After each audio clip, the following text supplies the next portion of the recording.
Hi guys, it's Andy from Man City Fan TV. Just a quick update really. This was a story I came across this morning. I've not actually read it before. And it was in the Daily Mirror and the Mail, a very small link in the Mail.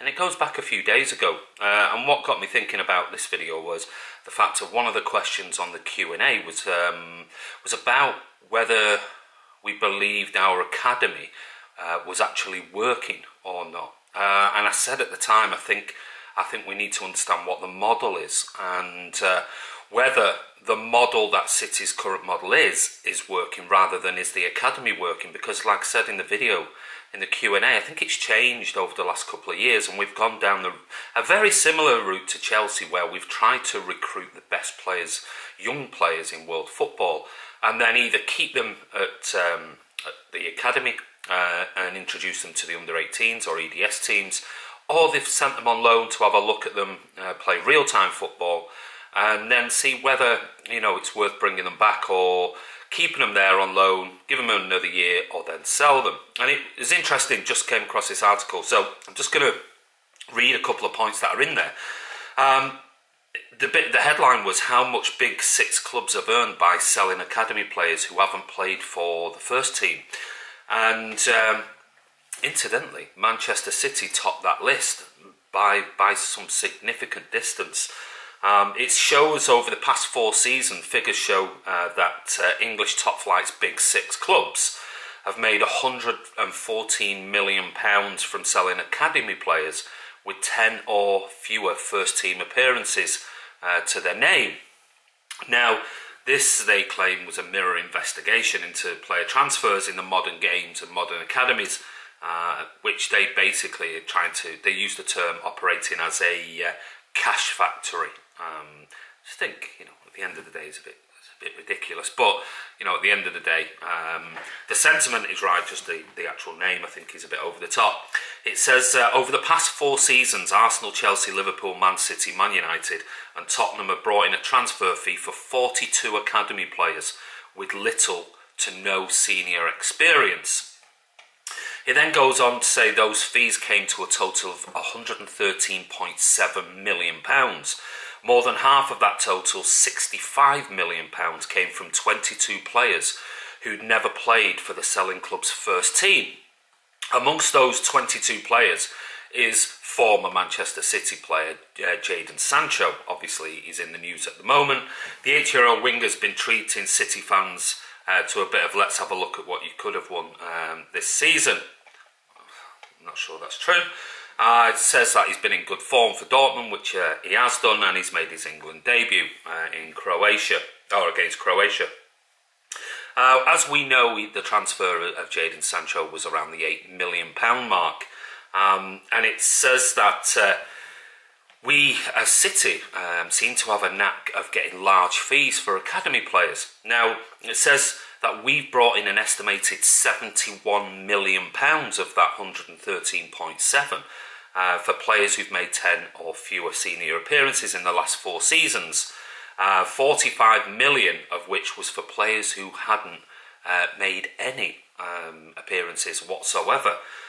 It also goes on to say that Gunn cost Southampton 13.5 million, Jason Denayer cost Lyon 11.8 million, Ronnie Lopez cost Monaco 9 million, and Pablo Maffei cost Stuttgart 8.1 million.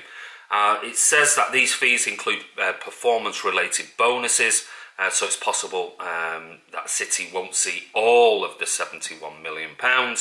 However, what they do know is the fact that the way City have actually brokered the deal, in nearly all of those cases, City have a 25% sell-on clause and a buyback clause in there. So if you think, let's say for example, Jadon Sancho, we know we got nearly around about 8 million, not sure the exact figure, but around about 8 million for him.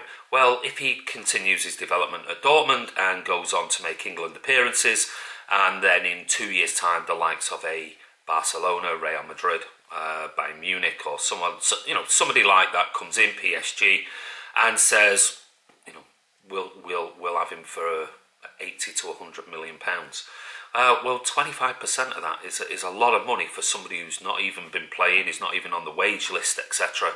at your potential club. Or City will have first refusal at that stage in a couple of years when the player has actually reached his peak, or reached his sort of potential as a kid, and now he's moving into his in adulthood, let's say, in sort of early 20s.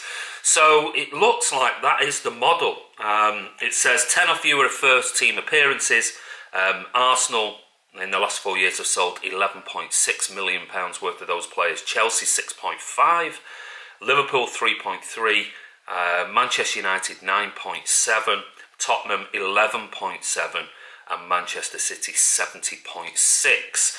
With no senior appearances at all, Arsenal 6.8 million, Chelsea just over 3 million, Liverpool 360,000, Manchester United 7.1 million, and Tottenham just over 3 million, but City come in at £44.4 million of the grand total of 64 million of these particular players. So yeah, like I said the other day in the Q&A, I think that is City's model, and I think if we can cherry pick one, maybe two to actually join the first team squad, then each season, even if it's just training, then I think that's the way it's going to be. Like I said, it's going to be extremely difficult to break into the senior squad, because the squad is just so incredibly, wonderful, with world-class players, that I think we have to be realistic and say, it's going to be extremely difficult for we're seeing Foden now integrated, but we've not really seen much of Diaz. They're the two exciting youngsters. So I think what will happen, it'll have to be sort of a natural, let's call it transition, when maybe the likes of Vincent Kompany moves on or retires, when David Silva in the next year or so retires or moves away or moves back home to Gran Canaria, when maybe the likes of Aguero gets to the end of his contract, Fernandinho. I think it's only at times like that what will happen is players will naturally transition into the team alongside the ones that City will buy. So yeah, I think it's going to be hard, and you're going to have to be exceptional to get into this squad, as in getting a bench place or even playing in a cup competition. I think the days of we have 5-6 players, I don't think that's the case anymore. We've got such a big quality squad that I think sadly we're only going to see the likes of Muric, Foden, Diaz, possibly one or maybe two others at some point during the season in the cup competition. So yeah, it's going to be difficult. So I think we just have to accept that the academy, I mean, they say in the report that in the very near future, the actual outlay for the academy will be paid for by these type of transfers. And so business-wise, it makes absolute sense, and what we can do is cherry pick the best of those particular the players. So I just wanted to talk about that today, because I thought it was quite interesting. I was quite surprised just how significantly far ahead we were in player sales than the likes of Chelsea, whose model were, to a certain degree, copying. So it makes financial sense, guys. Like I said, the model has changed. It's not just for academy players and trying to get 5-6 academy players into the first team. That's just not going to happen. But anyway, guys, thanks for subscribing to the channel. If you haven't already, don't forget, click subscribe. Hope you like the weekend's videos. There is another one where we interviewed Scott, who ran all the way from Turf Moor to the Etihad. We'll get that out probably tomorrow morning. And anyway, this is Andy from Man City Fan TV. We'll see you soon.